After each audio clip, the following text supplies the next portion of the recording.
blood, sweat, tears.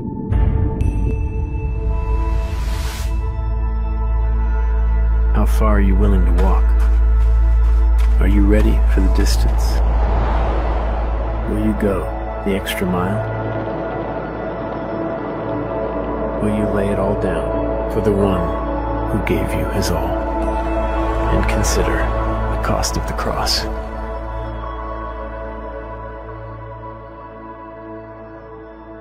Sa inyo lahat, ngitian niyo muna yung katabi ninyo at sabihin, salamat at katabi kita. Ngayon, sige, tingnan niyo muna yung katabi ninyo. Baka mamaya hindi niyo po kakilala yan. Malay niyo mamayang after the service, ilibre kayo ng coffee or milk tea. Okay, thank you so much.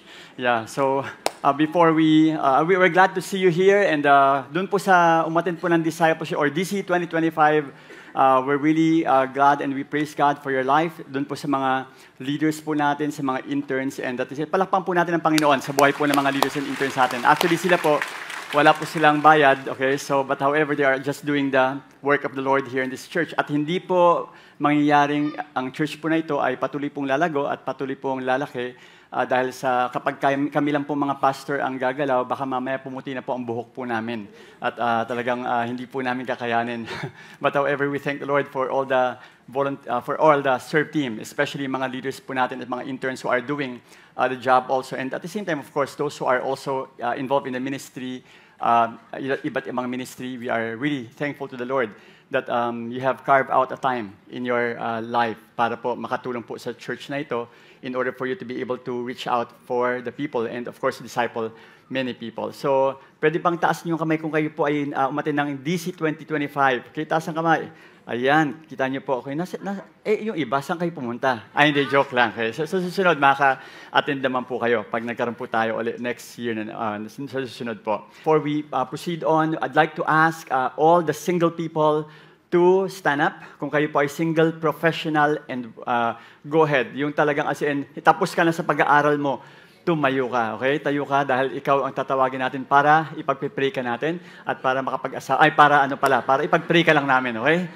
So ipag-pray ka natin, okay, right now. So by the way, for the single people, okay, just continue to watch your life. And we also have some fellowship here. And we hope and pray that you will plug yourself in also sa ating small group sa mga single people. And if you have the time to also meet me here later, please do so after service so that I can also, we can also even connect you and at the same time talk to you, okay, for a few minutes, okay, lang, okay, dito later after the service. So let's extend our hands towards them. Lord God, we pray for our single people. Bless them. Lord, we pray that you'll surround them with favor. We ask and pray that you will, Lord, even honor their faith, Lord, to believe, Lord, for breakthroughs in their life. Lord, we pray for promotion. We ask, Lord, that you will place them in a job, in a work, or in a business wherein they will prosper. At naniniwala po kami, Panginoon, na gagamit niyo po sila para, Lord, ma-reach out po ang mga kapwa singles rin po nila, Panginoon.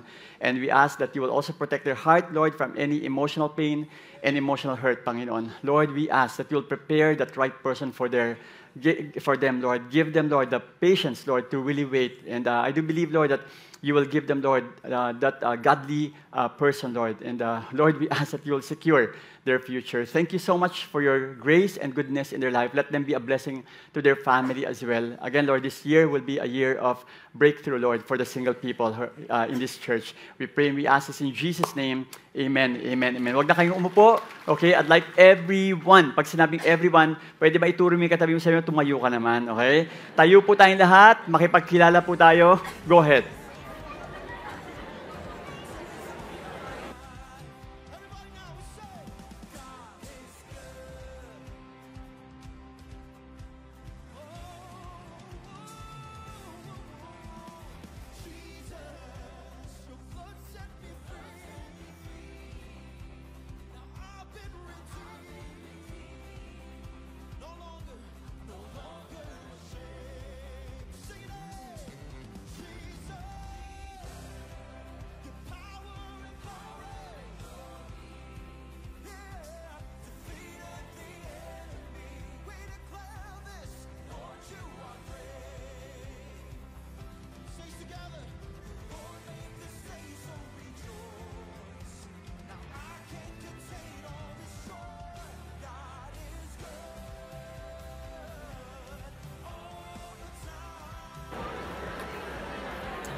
can pray for them. Please pray for them.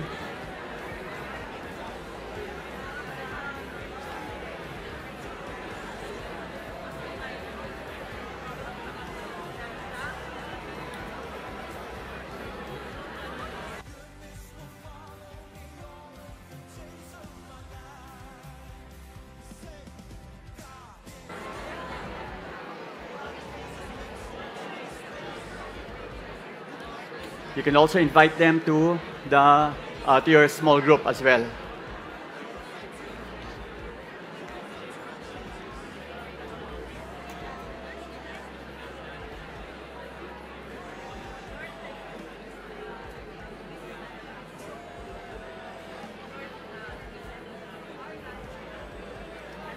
We really hope that you can really find a small group in this church para meron po kayong mga kakilala rin. Eventually. Kung kayo po ay single, married, senior, or probably meron kayong anak na part ng campus, we have also campus missionary here to connect your children. So thank you so much. Okay, let me just explain to you something first before we start off. This is already our last topic for this series, the cost of the cross. And I'd like to just show you, of course, that prior to the passage that we're going to read, meron po akong i-explain lang very quickly, kasi sa John 15 po natin kukunin hanggang 16:4. And this is, I don't know if you can read it now. Jesus says he's the vine and the believers are the branches. That's coming from verse 1 to 5. So, yun po yung laman ng chapter po na ito. And in verses 6 to 7, this talks about Jesus Christ warning everyone, not the believers, but everyone, that they will be burned up if they are not connected to the branch. So kapag hindi sila nag-abide, in other words, pag wala silang relationship sa Panginoon, then they will be thrown off. Okay? Doesn't mean, of course, na kapag halimbawang nanlumo ka, o pag halimbawang nanghina ka, you will be cut off. Hindi po yun ang pinag-uusapan doon. But the abide here talks about relationship. And in verse 8, Jesus promised to grant the believers' requests if they abide in Him. And that talks about prayer. In 15:9 to 13, He also discusses the Father's love and His love for the believers. So, syempre, pag meron ka ng fruit, then pag nag-abide ka kay Lord, then ang lalabas yun is at lalabas yung fruit of the Holy Spirit, which is love. And yung love ng Father sa atin, lalabas rin yan eventually sa ating buhay, that we will also even learn to love one another, yung mga believers. And in verse 14 to 15, He also refers to believers who obey His commands as friends. So dito, sa aspect na to, talagang naging malapit na. That we are no longer stranger to Him, but He calls us as friends already. And Jesus said He chose the believers to bear fruit. So yun 16 to 17. That He wanted us to bear fruit and love each other. So speaking of loving each other, ang counterpart po ng love is what? Hate. Okay, hate. So kaya dito sa John 15, 18 to 16:4, we're going to talk about that. Okay, with regards to hate. So I'd like everyone to stand up with me and open your Bible to the book of John 15, 18. Okay, start tayo sa 18. Hanggang 16:4 po ito. So just flip your Bible there. And let's start with verse 18. If the world hates you, know that it has hated me before it hated you. Now the world here are the unbelievers, the lost. If you were of the world would love you as its own. But because you are not of the world, but I chose you out of the world, therefore the world hates you. Remember the word that I said to you, a servant is not greater than his master. If they persecuted me, they will also persecute you. If they kept my word, and they will also keep yours. But all these things they will do to you on account of my name, because they do not know Him who sent me. If I had not come and spoken to them, they would not have been guilty of sin. But now they have no excuse for their sin. Whoever hates me hates my Father also. If I had not done among them the works that no one else did, they would not be guilty of sin. But now they have sinned and hated both me and my Father. But the word that is written in their law must be fulfilled. They hated me without a cause. But when the Helper comes, whom I will send to you from the Father, the Spirit of truth, who proceeds from the Father, He will bear witness about me. And you also will bear witness, because you have been with me from the beginning. Chapter 16, verse 1, I've said all these things to you to keep you from falling away. They will put you out of the synagogues. Indeed, the hour is coming when whoever kills you will think he is offering service to God. And they will do these things because they have not known the Father nor me. But I have said these things to you, that when their hour comes, you may remember that I told them to you. Lord Panginoon, dalangin namin na mangusap po kayo sa bawat isa, banal na Espiritu, kausapin niyo po kami. At dalangin namin na sa mga oras na to, ay hawakan niyo po ang aming puso at baguhin niyo po kami, Panginoon. Lord, we cannot understand, Lord, your word apart from you. And we pray and ask that you will be our teacher this morning. Lord, we humble ourselves, Lord, right now. And we open our hearts and even our ears right now to listen to your word. Lord, alisin niyo ang distraction sa aming isipan. Alisin niyo po ang mga anumang worry sa aming isipan. Alam namin, Panginoon, na kayo po ang nagbibigay ng kapayapaan sa amin. Lord, yung mga problema sa aming buhay, ilalagak lang po namin ito sa inyong paanan at kayo po ang aayos po nito. Salamat po sapagkat kayo po ang Diyos na gumagalaw pa rin sa aming buhay. Ang milagro niyo po ay totoo. At naniniwala po kami na ang milagrong ito ay ngayon lang po namin makakamit, Panginoon, sa pangalan ni Jesus. Salamat po, Lord. We honor you, we praise you. In Jesus' name we pray. Amen. Amen. You may all take your seats. Now, speaking of hatred, punong-puno po yung passage po na to, no, na ating nabasa. And you're talking about, of course, John chapter 18, na binigyan tayo ng warning ng Panginoon, na ang mundong ito ay talagang, as in, they will really hate us. Now, hindi na po bago yon. And nabanggit ka ni Rojon yun kanina. Di ba? Yung tipong sinasabi, yung parang they are trying to insult, of course, the believer. And I believe that many of us experience that as well. Kahit na sa akin, I also experienced that. But however, if you try to compare our experience right now with the experience of the Christians before, during the first century, wala po sa katiting yung naramdaman natin ngayon. Walang-wala yun. Okay? Kumbaga, that's nothing. Because during the time, sa kanila, pinapakain lang naman sila sa leon. Okay? Wala naman dito pinakain sa leon. No? Kumbaga parang, born again, pakain kita sa leon. Okay? Walang ganon sa atin. Kumbaga sa kanila, talaga, and they will be dragged. And then, yung leon, gugutumin yan for many weeks. Kaya pagka nakita po itong mga taong ito, ang tingin talaga nila rito, beef steak. Kaya talagang lalapain talaga yung mga taong ito. And they will really, eat these people. And the people who are watching them are pagans, mga pagano po ito. And they don't have any sympathy with believers. And they will just enjoy what they're watching. Basta sa kanila, it's like they wanted to really be entertained. Yun ang pinaka-TV nila, patayan. Kaya nga, di ba yung sa Gladiator? Ganon yon sa Gladiator. It's just an entertainment for them. Ang buhay na tao, baliwala yon for them. Lalo na kung Kristiyano ka. Because for them, if you are a Christian, ay, ibig sabihin nun, ihanda mo na yung buhay mo. Dahil pag nahuli ka, na mananampalataya ka, then ibig sabihin nun, papatayin ka talaga. So that's why many are trying to protect themselves. Now, first century po ito, this has been happening during the time of the apostles. And sa time na nina Paul, time nina Matthew, time nina Jesus. Time ng Rome po yon. Now, i-fast forward po natin kasi after that, meron pong isang guy na ang pangalan po ay Polycarp. And si Polycarp, siya po, naabutan po niya si John. Kung meron po tayong ENC ngayon, sila po yung ENC noon. Okay? So, si John, namatay po siya AD 90 to 95. Nung namatay si John ng AD 90 to 95, si Polycarp, mga around 26 years old. So imagine, nung naabot po siya ni John, malamang teenager po siya. Kaya sila yung mga early church fathers na mga part ng ENC noon, o ng mga youth, ng mga young people na nashare ng gospel ng mga apostles. And they grew up to become one of the leaders, bishops. Naging bishop po sila ng churches. And you could just imagine, of course, that Polycarp, he became so faithful to the message of the gospel.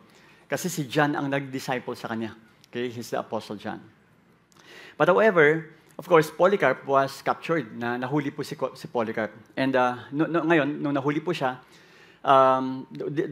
they were able to document, of course, yung exchanges ng pag-uusap ng proconsul, Roman proconsul. And siyempre, nasa lengguwahe po nila ito. So, medyo in-smooth na lang po yung English language. So, para tayong, siguro pag pinakita ko to, parang dating para tayong nagbabasa ng comics, okay? So, si Statius Quadratus, siya pa yung Roman proconsul, and this guy over here is Polycarp. And in fact, nakatali siya sa stake nung time na yun. Kasi ito, wala kasi ako makitang picture na nakatali siya sa stake. Pag sinabing stake, yun po yung kahoy po na diretsyo. Kaya nga, di ba, merong yung pagka-barbecue, diretsyo yung kahoy, tapos itutusok mo yung mga karne roon. So para siyang stake na nakatali po siya roon. And then they will be tied up to that stake and they will be burned alive. Okay, so yung proconsul, kinakausap niya si Polycarp nung time po na yon. And ang ginagawa ng proconsul is that he's trying to tell Polycarp na, okay, curse Jesus Christ na. Okay? So sinasabi niya ng proconsul, sige, i-curse mo na yung Jesus mo. And he's trying to really convince Polycarp. Kasi madali lang naman para makaligtas ka. Ang gawin mo lang, i-curse mo lang si Jesus. Okay ka na. Makakalaya ka na. Ganun lang kasimple yun. So siguro, kung buhay ang pag-uusapan, malamang ang ibang mga tao sabihin, sige na, curse ko na lang. Total, Tapos pagkatapos, babawiin ko na lang. Okay, pag nakalaya ako. But however, Polycarp was really so much devoted to Jesus Christ. And kumbaga si Polycarp, kasi alam naman natin, out of the abundance of the heart, the mouth will speak. And of course, kapag buhay na pinag-usapan, dito magkakaalaman kung talagang ang pinoprotektahan mo, yung buhay mo, o of course, kung talaga ino-honor mo si Lord. Sa atin, wala namang ganun. Okay? Hindi pa naman tayo nakaranas ng ganun na persecution sa atin. Curse Jesus Christ.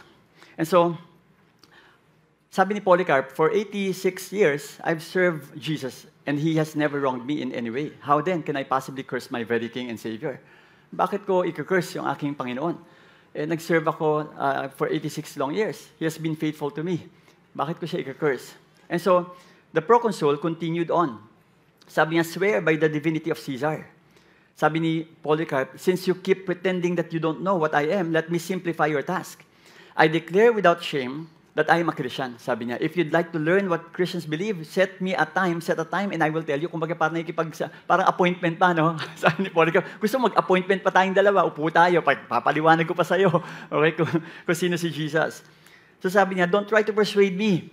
Okay? Persuade them, the throngs of people. Meaning, i-persuade mo itong mga taong ito na nanonood sa'yo ngayon. So sabi ni Polycarp, no, I won't cheapen the teachings of Jesus by trying to persuade such a throng. I will not do that. Kasi ang kausap niya yung proconsul. So sabi ng proconsul, don't you know I have wild animals at my disposal? Yun yung mga leon. I will unleash them on you immediately unless you repent. Papakawalan ko yung mga leon ko kapag hindi ka nag-repent. Well then, sabi niya, unleash them. Sige, subukan mo. Pakawalan mo yung leon mo. Unleash them. Whoever heard of repenting from what is good in order to follow what is evil? Sino ba nakarinig doon? Since wild animals don't seem to scare you, sabi ng proconsul, know here and now that I will have you burned alive. So hindi ka natatakot sa mga leon ko. O sige, susunugin na lang kita. Sabi niya, if you don't immediately denounce this Jesus Christ. Kasi madali lang naman, i-denounce mo lang si Jesus, okay ka na. Sabi niya, susunugin kita. Pero ang sagot ni Polycarp, ito sabi niya, you threaten me with a mere fire that burns for an hour and then goes out. Haven't you heard of the fire of coming judgment and of the eternal punishment reserved for the ungodly? Why do you keep delaying? Do whatever you want with me. Gawin mo na. Kumaga, no? Ang tapang niya Gawin mo na. In fact, ang end po nun is that he was able to even reach out to the Roman soldier. Dahil doon sa ginawa niya. Kasi nagugulat yung Roman soldier, sobrang tindi naman ito. Hindi niya i-denounce yung si Jesus na ito. Ano bang meron tong Jesus na ito? At kahit na buhay niya, ilalaan niya.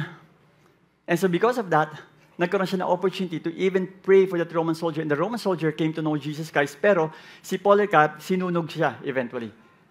Pero nung sinunog siya, na-burn siya sa stake, hindi siya mamatay-matay. Ang according sa story, ay sinibat siya para talagang mamatay siya totally. Well, that's the life of the Christians before. And after those years, tuloy-tuloy pa rin yun. People have been burned in the stake. William Tyndale, tinranslate lang niya ang Bible to English, sinunog na siya. Si John Rogers was burned at the stake for promoting the Bible in English. And nireject niya ang Roman Catholic sacrament. The same thing as well. John Hus, A Czech reformer was burned at the stake in 1415, refusing to accept the teachings of the institution. So you will see that, their lives are really at stake. Kumbaga, sunugan lang ng buhay. Kaya, kumbaga, pasalamat tayo at hindi po uso yan ngayon. Okay? Kung hindi, marami ng na-barbecue. Okay? Ngayon, nangyayari pa rin ba to? Okay? Is it still happening? Well, hindi natin maramdaman sa ating bansa, pero sa ibang bansa, naramdaman ito. Because sa iba't ibang bansa, they are being persecuted in different countries that are not tolerating Christianity.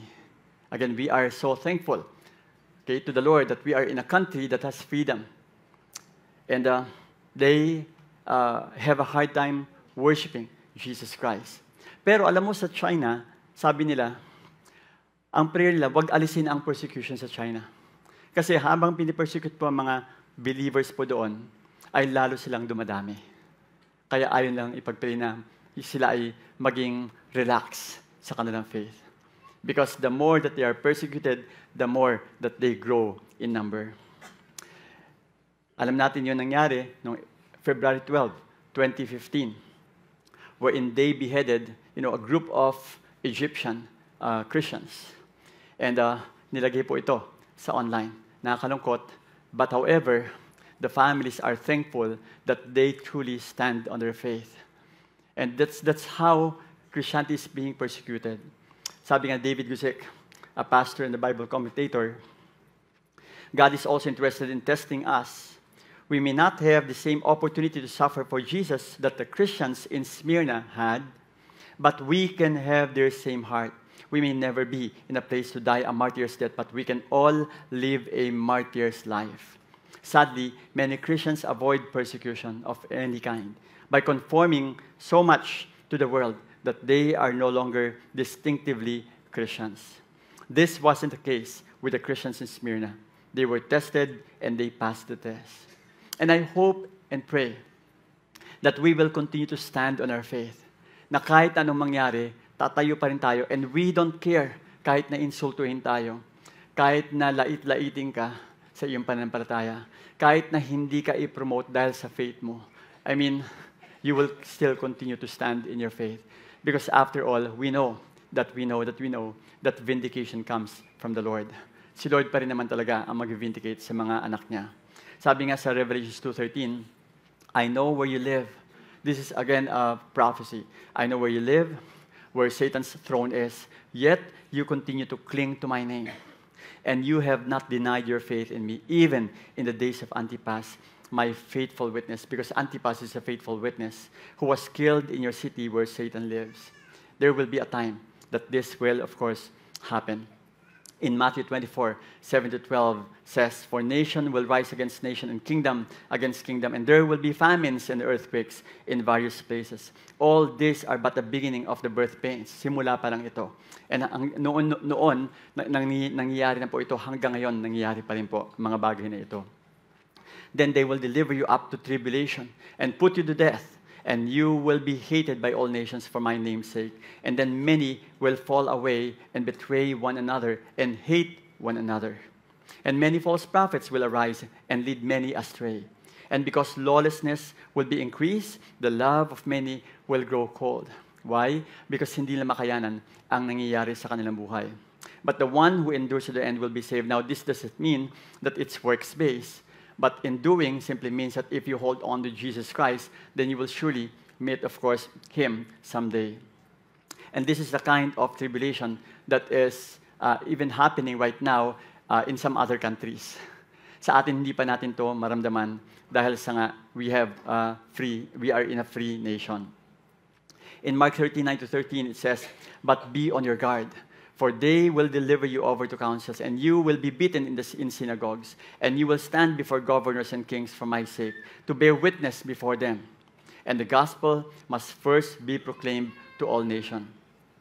And when they bring you to trial and deliver you over, do not be anxious. Huwag kang mag-alala beforehand what you are to say. But say whatever is given you in that hour, for it is not you who speak, but the Holy Spirit. Yung Holy Spirit ang mangungusap, through you. Because the Holy Spirit will be the one to give you the exact words to say. Kaya minsan, di ba, kapag halimbawang tayo po ay nag-share ng gospel, ang gagawin mo lang ay magsasalita ka lang. And then you will really be surprised na nagpa-flow na lang yung mga sinasabi mo kasi the Holy Spirit is the one who's actually leading you.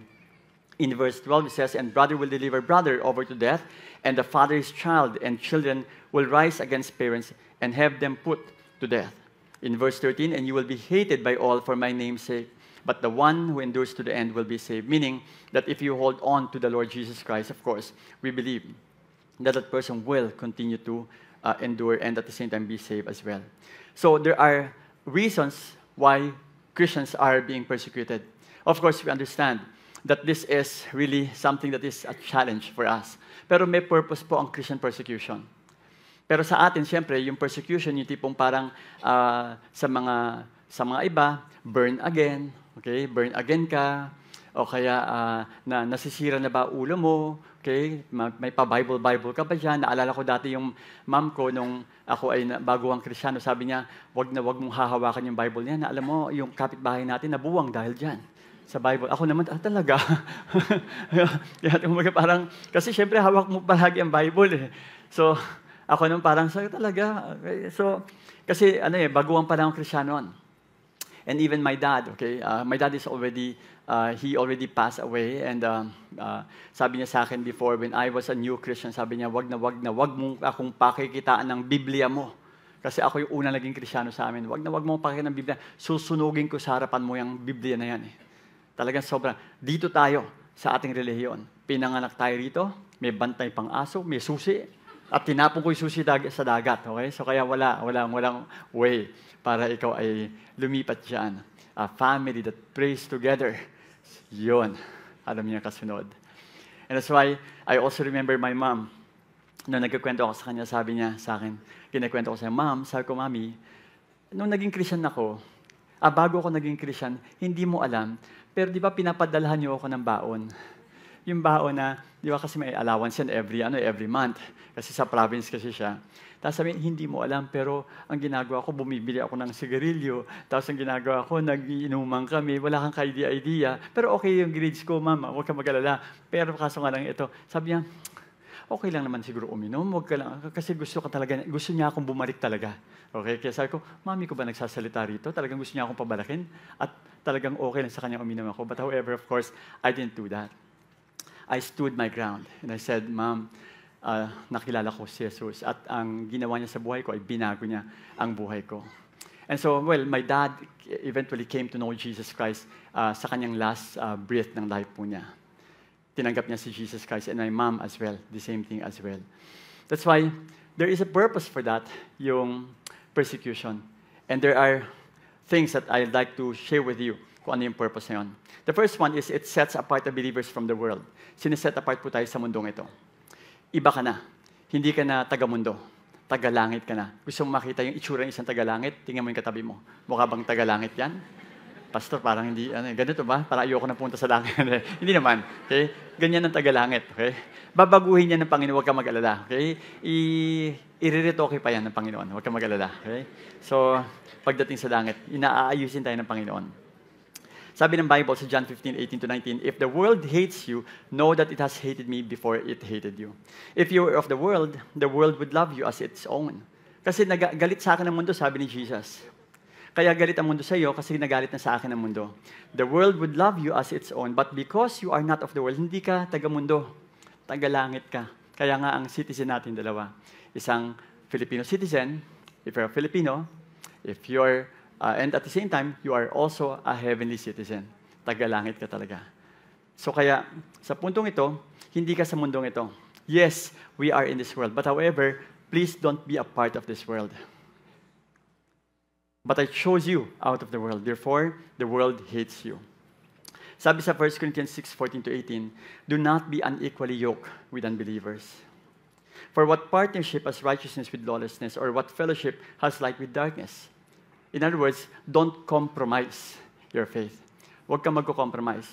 I hope and pray na tayo po ang maka-impluwensya sa kanila. Hindi po yung tayo ang na-impluwensya nila. Di ba? Meron tayong sinasabi na okay lang makisama, pero huwag kang makisama.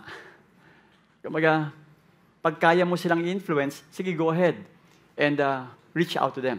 Kung sa tingin mo, ikaw pwedeng ma-impluensya, then back out ka muna at magpalakas ka muna spiritually. That's why it's very important for us to really not form any inappropriate relationship.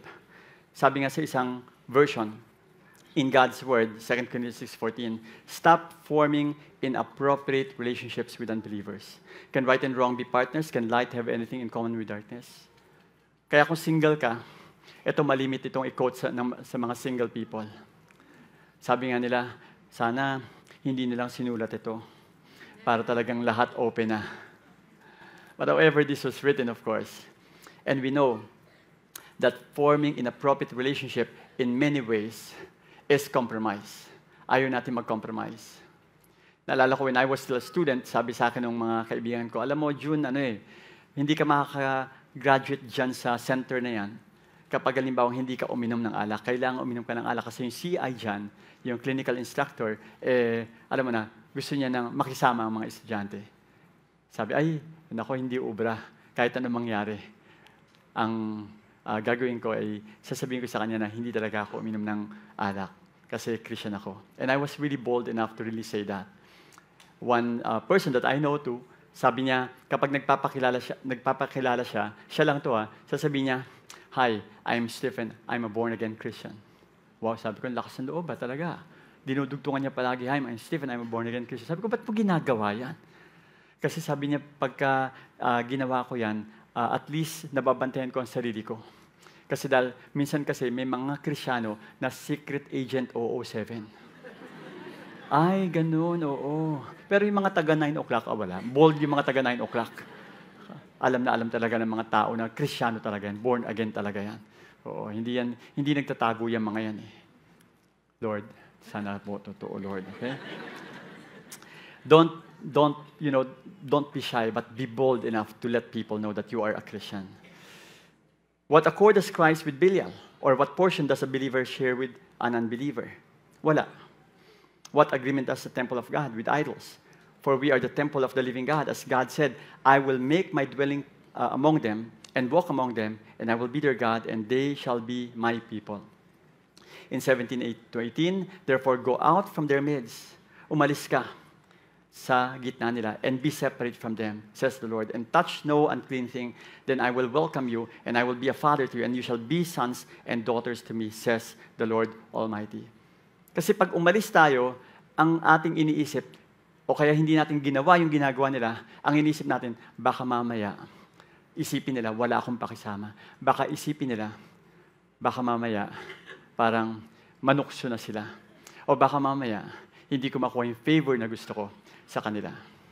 O baka mamaya, iisipin nila, righteous, self-righteous ako, o holier than thou ako. Isipin nila kung ano isipin nila. But however, of course, they cannot judge your motive. In 1 John 2:15-17, sabi dito, do not love the world or the things in the world. If anyone loves the world, the love of the Father is not in him. Huwag nating mamahilin ang mundong ito. But we'll continue to hate, of course, the world. We love, of course, them, and we care for them, but however, we don't love what they are doing. Huwag nating i-compromise. Huwag tayong makiayon sa ginagawa ng mundong ito. Ang mundong ito ay pasama ng pasama. Decay. Kumbaga sinasabi ng Book of Romans, it's decaying. In fact, kaya lang nape-preserve ang mundong ito dahil po sa mga mananampalataya. Because if not, kapag halimbawa natanggal po ang mananampalataya rito, then God will surely, of course, release, the judgment. But however, we praise God and we thank the Lord because we are still here. Kaya nape-preserve pa rin po ang ating mundo. And even sa office, even sa bahay, the same thing as well. Do not love the world or the things in the world. For all that is in the world, the desires of the flesh and the desires of the eyes and pride of life is not from the Father, but is from the world. The desires of the flesh, the desires of the eyes, and the pride of life. Itong tatlong ito yung matinding dinidil tayo rito ni Lord. Flesh, eyes, and pride of life. We have to always be watchful on that. Merong way ang mundo para po pagaanin ang kasalanan o para hindi magmukhang kasalanan. Ang ginagawa ng mundo, binabago niya ang salita. Kumbaga sa English, ni-euphemize po niya ang mga salita para hindi masyadong malakas ang dating. Parang ganito po yan. Ang adultery, nangyayari, nag-i-affair. Pero actually, adultery yun eh. Huwag na natin pagandahin, huwag na natin i-ribbon. Affair is adultery. But however, they have a way of really making it nice. The same thing also with homosexuality. Gay, not straight, same-sex, fluid, queer. Huwag natin pagandahin. Pumunta tayo sa sinasabi ng Scripture. That's homosexuality. And that is, of course, a sin. Lying. Sinasabi na white lie. Lying pa rin yun eh. Kapag sinabi mong papunta na ako dyan, pero hindi ka talaga pupunta, lying pa rin yun. Pag sinabi mong babayaran ko, pero hindi mo binayaran, lying pa rin yun. Huwag natin pagandahin. Again, people are being persecuted kapag halimbawang hindi na ginawa ito. Fornication, living together. We live together, live in. Diretso na natin, fornication yan. That is not right in the eyes of the Lord. Huwag na natin pagandahin. Pinapaganda pa natin eh. But however, that is not right. That is sin in the eyes of the Lord. Gossip, sasabihin na, I'm just, sharing concerns. Pero actually, yung pala, chismis na. Okay? Chismis. Immodesty, risk. Okay? Cursing, taking the name of the Lord in vain. Colorful language, pinapaganda pa. Sin, messy, broken, mistake. Drunkenness, a little too much, tipsy. Pero actually, kalasingan pa rin. Idolatry, prioritizing others or someone. Inuuna ang mga bagay, inuuna ang mga tao, maliban sa Panginoon. Gluttony, overindulging. Wow, gandang pakinggan, no? I'm just overindulging myself. Pero gluttony talaga yon. Laziness, relaxing. Self-care. Okay? I'm just relaxing, pero actually tamad lang. Okay? Katamaran lang talaga yan. Huwag natin pagandahin. Okay? Katamaran lang talaga, minsan. Blasphemy, OMG. Pinaganda pa in English. As a Christian, of course, we know and we understand this is not, of course, right in the eyes of the Lord. Sometimes it becomes an expression for us. Sometimes, we tend to euphemize it. Robbery, borrowing without paying. Nanghiram ka, pero hindi mo nang binayaran, pag nanakaw yun, kapatid. Diretso na natin, pag nanakaw yun. Huwag natin pagandahin. Hindi ako nakabayad. Immorality, polyamorous, polygamy, immorality pa rin yun.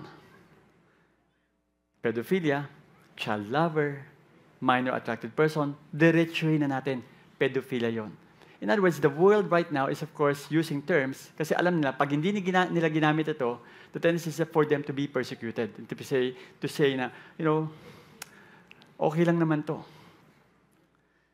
The world has a lot of things to say. Romans 12:1-2 says, I appeal to you. I appeal to you, brothers. I appeal to you, sisters, by the mercies of God, to present your bodies as a living sacrifice, holy and acceptable to God, which is your spiritual worship. Do not be conformed to this world, but be transformed by the renewal of your mind, that by testing you may discern what is the will of God, what is good and acceptable and perfect. We appeal to everyone. Paul is trying to appeal, not just, of course, to them, but when we read this, Paul is also appealing to every one of us. Let's present ourselves as a living sacrifice to the Lord. Okay lang kahit na i-persecute nila tayo, as long as we stand on what is right. Let's call a spade a spade. Kumbaga, pagka nag-draw ka ng line, alam natin kung ano yung tama, alam natin kung ano yung mali. Alam natin kung ano yung wicked, alam natin kung ano yung holy. And we, again, have to really be straightforward. 1 John 2:17, the world is passing away along with its desires, but whoever does the will of God abides forever. We know that we are from God, and the whole world lies in the power of the evil one. And who is this evil one? The evil one is actually the ruler of this world. Siya yung namumuno at siya yung ruler po ng mundong ito. Sabi nga dito concerning judgment in John 16:11, because the ruler of this world is judge. In John 15:20, remember the word that I said to you. A servant is not greater than his master. Sabi ni Jesus, if they persecuted me, they will also persecute you. If they kept my word, they will also keep yours. Jesus Christ is giving us a warning already na kapag pinersecute nila ako, kayo rin, ipipersecute rin nila kayo. Ang tanong rito, handa ka ba? Pakitapik naman yung katabi mo, handa ka ba rito?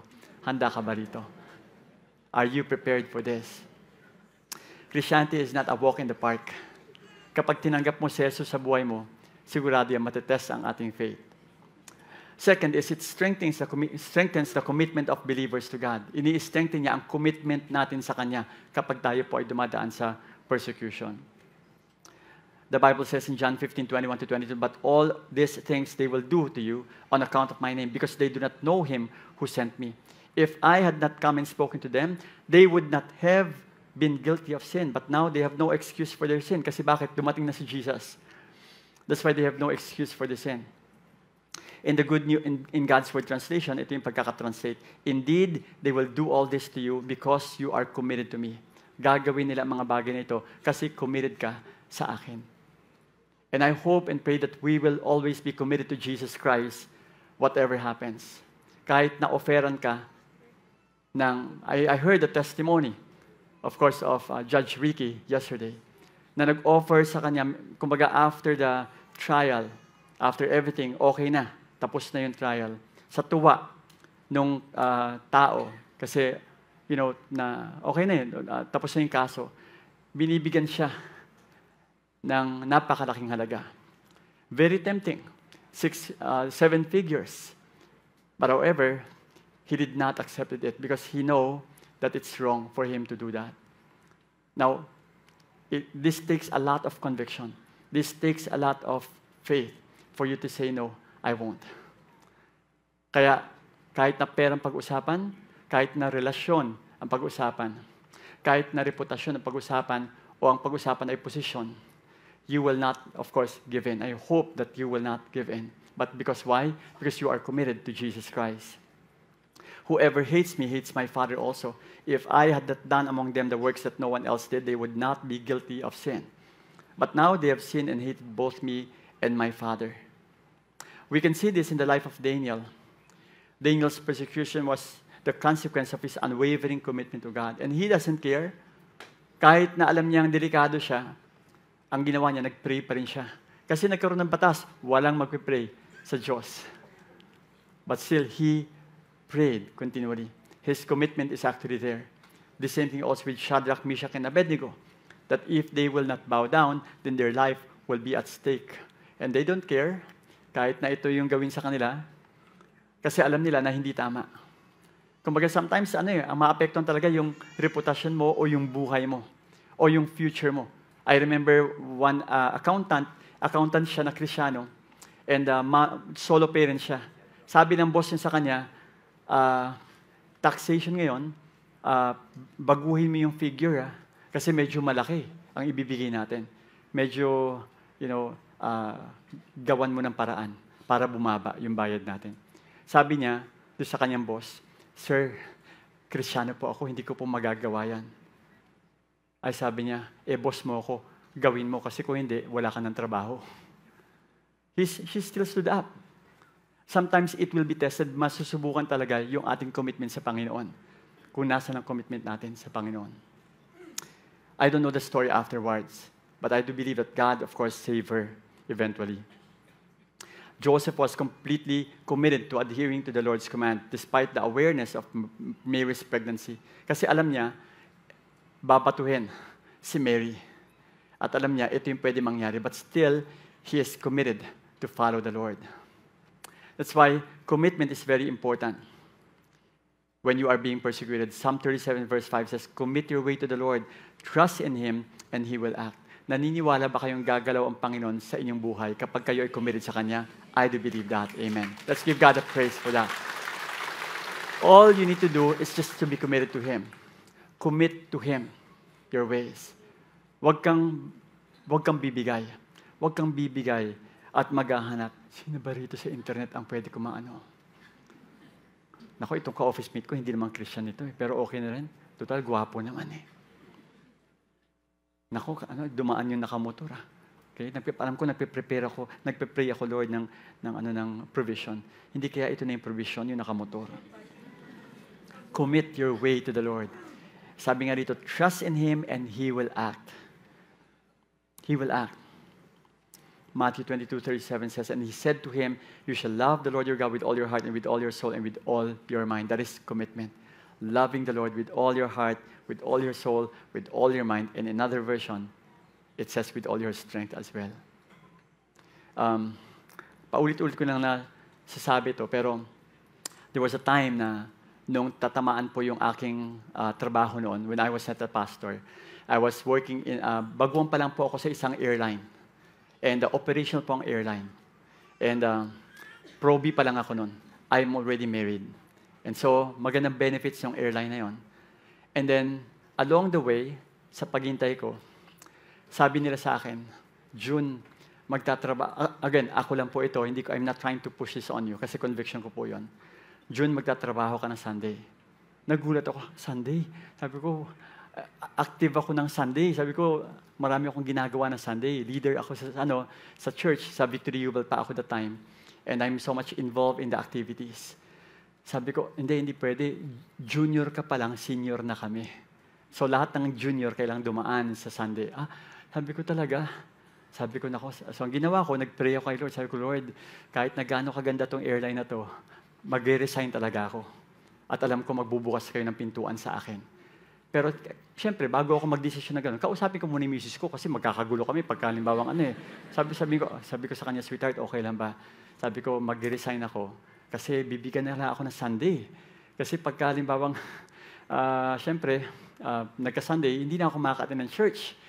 So sabi niya, kung yan ang conviction mo, sige, you go ahead. So, sabi ko, yes, meron na akong go signal sa wife ko. Pero sabi ko, ang gagawin ko, magsusulat muna ako sa superior ko. Sumulat muna ako sa kanya. Sabi ko, dear ma'am, I'm a Christian. I'm so much involved in the church. Can you please give me a Sunday off? Kasi ito, naglita niya ako sa kanya sa letter na yun. Binigay ko sa kanya, sabi ko. At pagkatapos na naghintay ako na kinahapunan, pinalo up ko. Sabi ko, kumusta po yung sa letter ko? Sabi niya, thumbs up. Sabi ko, praise God. Sabi ko, praise God. Nung narinig ng mga ka-office mate ko, sabi niya, grabe, binigyan. Sinong backer mo rito? Sabi ko, si Jesus. Dahil doon, I was able to win their respect at the same time. Kumbaga, nakita ko yung galaw ng Panginoon, especially when I was in that office. And so, naiwasan ko. Kumbaga, because of that, hindi nakuhang mag-persecute ng mga kasama ko doon. Kasi nga dahil they were able to respect me because of my conviction. And before I left the company, kasi I'm already becoming a pastor, nag-resign po ako dahil sa magpapastor na po ako. A number of them came to know Jesus Christ at nakakilala sa Panginoon. Sabi ko, Lord, salamat. You treat your company as a nation. Huwag kayong magtatrabaho lang sa kumpanya na para kayong kumukuha ng sweldo. Nandiyan kayo para mag-reach out ng mga tao. Nandiyan kayo para to also even connect with the people. And I do believe that God has a way, of course. And for my almost 7 years of working in that company, hindi ako tinamaan sa aking Sunday. Tuloy-tuloy pa rin ako sa ginagawa ko sa Panginoon. And that's why sometimes God will have a way to test us. Kanino ba ka talaga committed ng gusto? You shall love the Lord your God with all your heart and with all your soul and with all your mind. And third and last is, it emboldens believers. Persecution emboldens believers to serve as a witness for Jesus Christ by means of the Holy Spirit. Habang pinipersecute po tayo, mas lalo tayong nagiging maalab sa Panginoon. Mas lalo tayong naging maapoy sa Panginoon. Kahit na anong mangyari.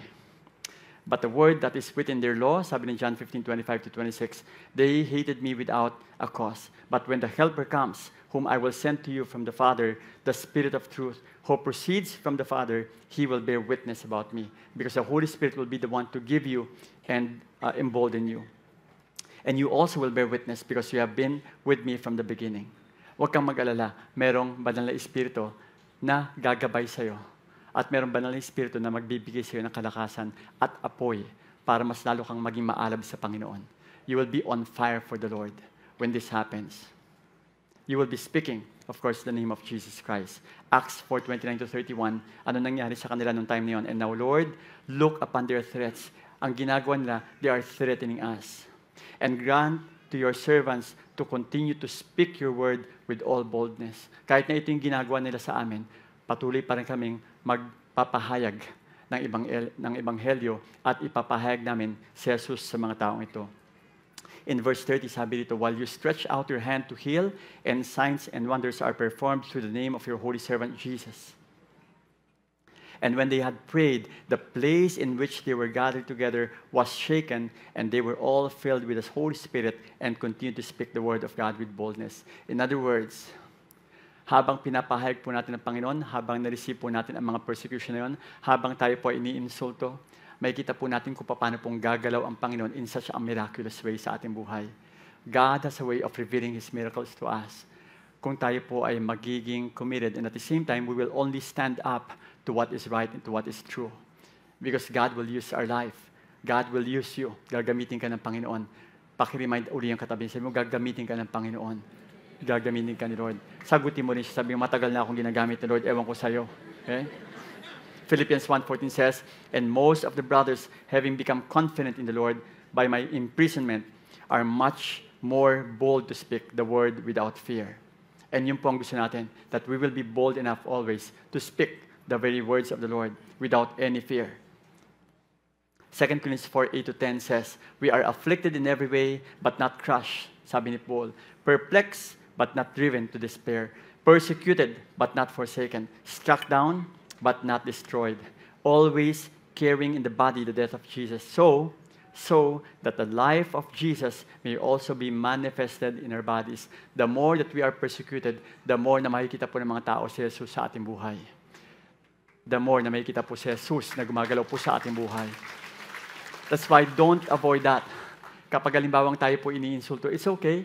No problem about that because the more na meron silang sinasabi sa atin, the more na nakikita po nila si Jesus sa ating buhay. I hope na wag po kayo mag-retaliate.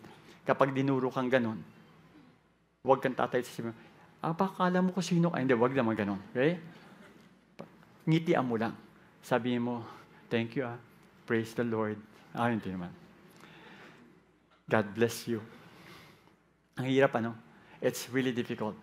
But I do believe that there's grace. The grace of the Lord is so much evident in our lives when this happens.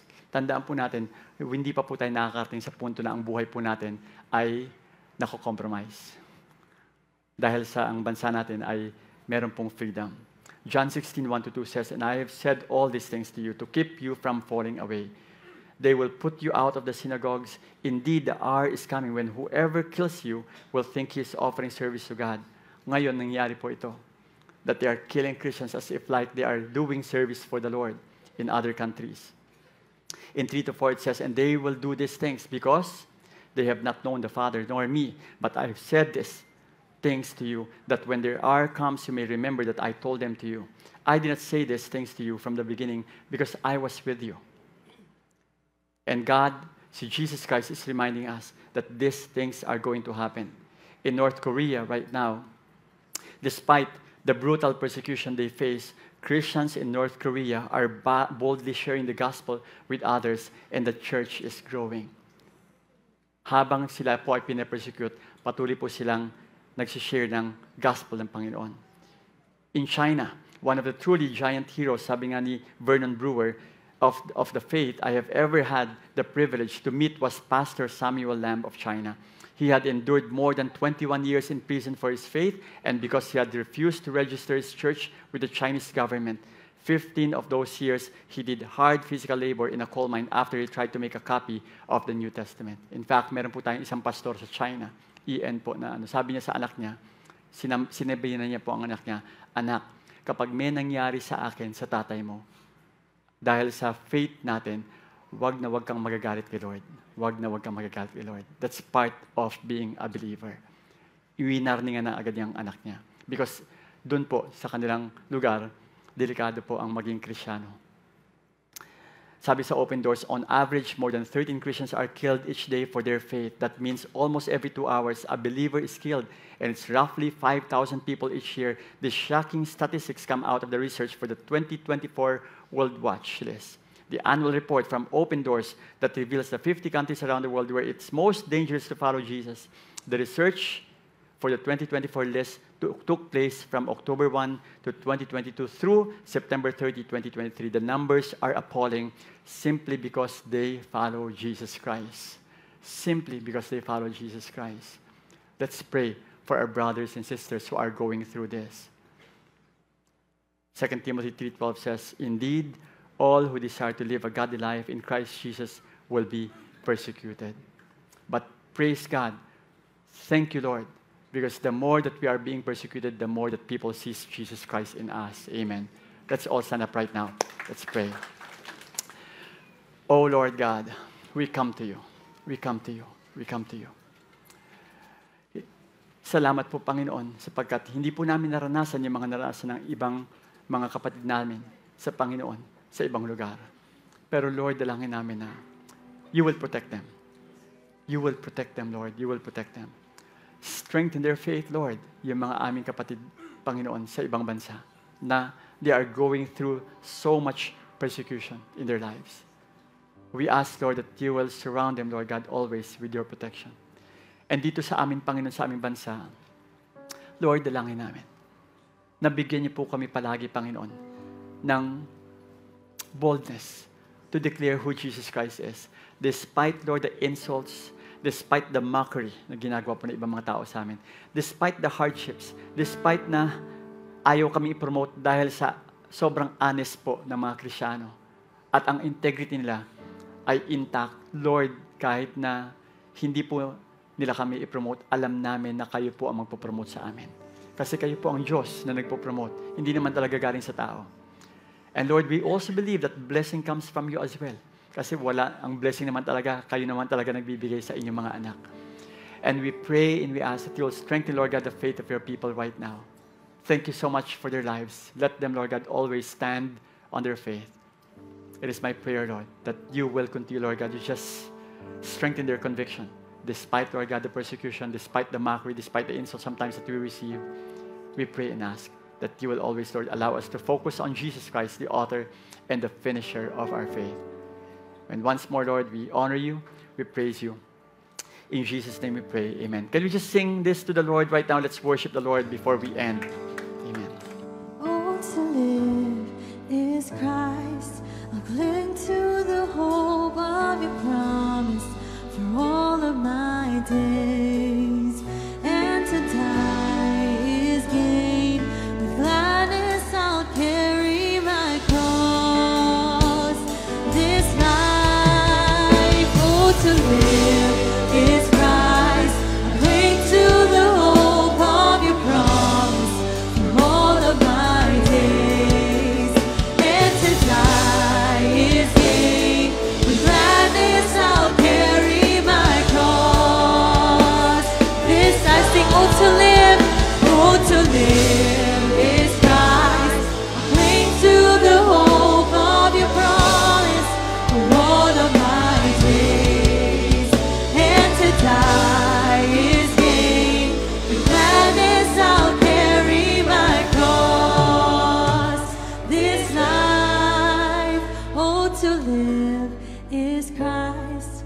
I'll cling to the hope of your promise for all of my days, and to die is gain. With gladness I'll carry my cross.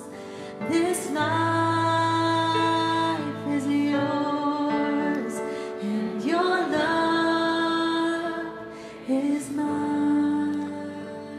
Paul said, to live is Christ, ang mabuhay ay Kristo. Hindi po sinabing ang mabuhay ay kay Kristo.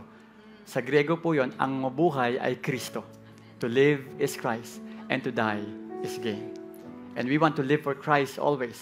We want people to see Jesus Christ in our lives. Let's not play with Christianity. I pray and I hope that every one of us will continue to stand on what is true, on what is right, and not compromise our faith, despite the offer of this world, pera, position, and anything. We will still honor the Lord in our lives. Amen. Let's all raise up our hand right now. Lord God, bless your people. Bless, Lord God, them with the blessing that comes from you. Lord, yung blessing po na sinasabi niyo po dito sa Bible, Panginoon, ibuhos niyo po sa inyong mga anak, Panginoon. At naniniwala po kami, Panginoon, na itong week na ito will be a week of blessing, a week of breakthrough, a week, Lord God, wherein we will see your miracle, Lord God. Bless their family, bless their children, bless their marriage, bless the works of their hand, expand their business, and promote them in their workplace as well. Bring healing to those who need healing. Thank you so much, Lord. The honor belongs to you. In Jesus' name we pray. Amen, amen. God bless you. God bless you. Lord, you are good and your mercies endure forever. Come on, soul, give him praise in this place today. Put your hands together.